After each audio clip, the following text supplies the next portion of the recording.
We were introduced in chapter 1 to Kohelet, which may be translated in your Bible as the teacher or the preacher.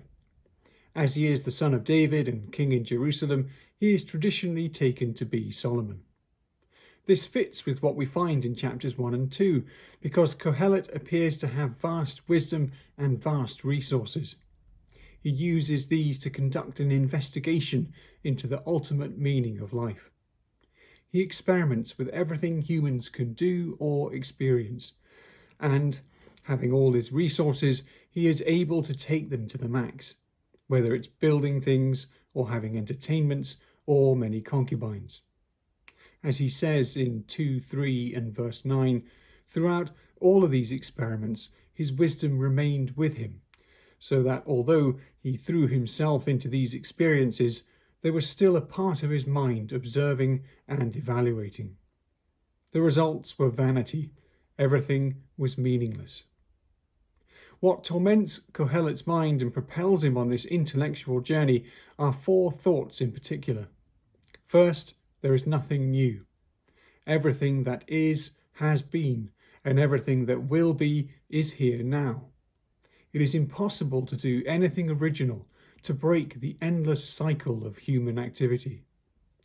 There might be great variations in it, that someone might do the most remarkable version of a thing, but it's still the same thing in the end.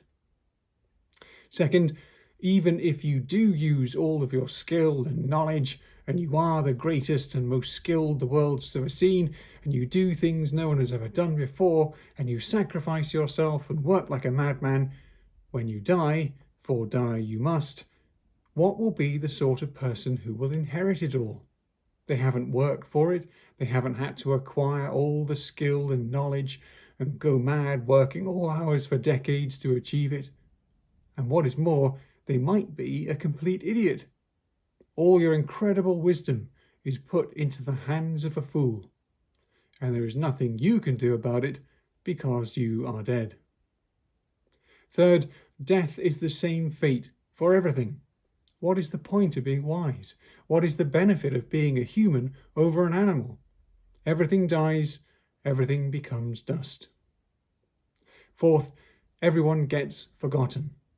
All the wise and foolish, all the righteous and evil, all the achievements of hard work and the chaos of laziness, the greats, the mediums, the littles and the nothings, all are forgotten eventually.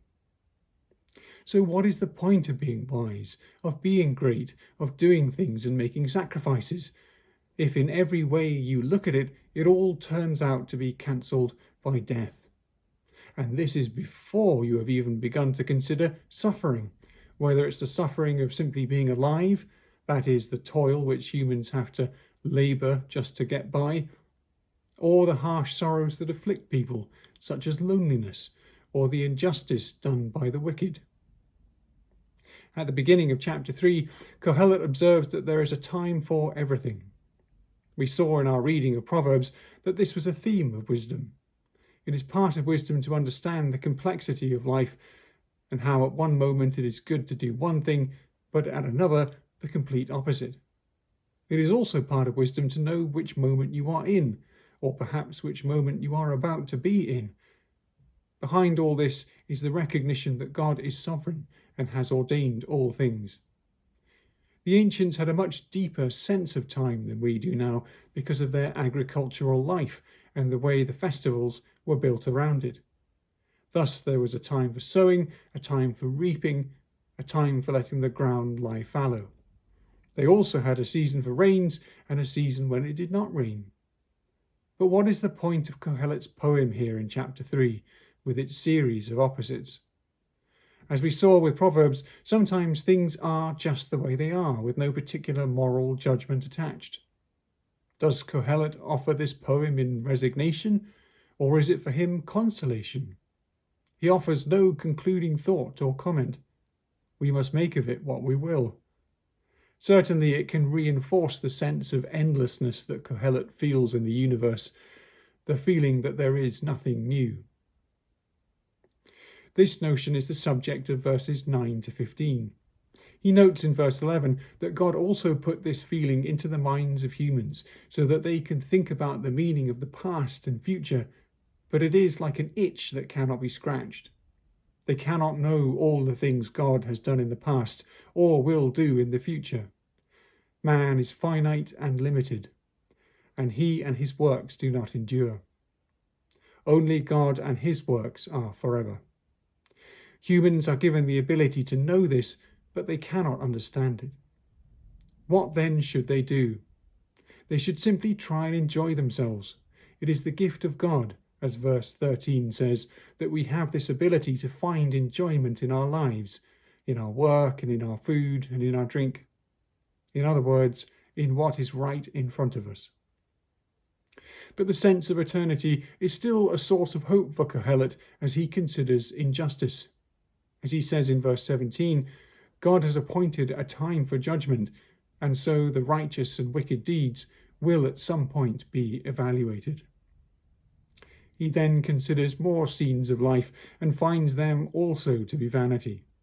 In verses 1 to 2 of chapter 4, he goes so far as to say the dead or unborn are better off than the living, who see all this.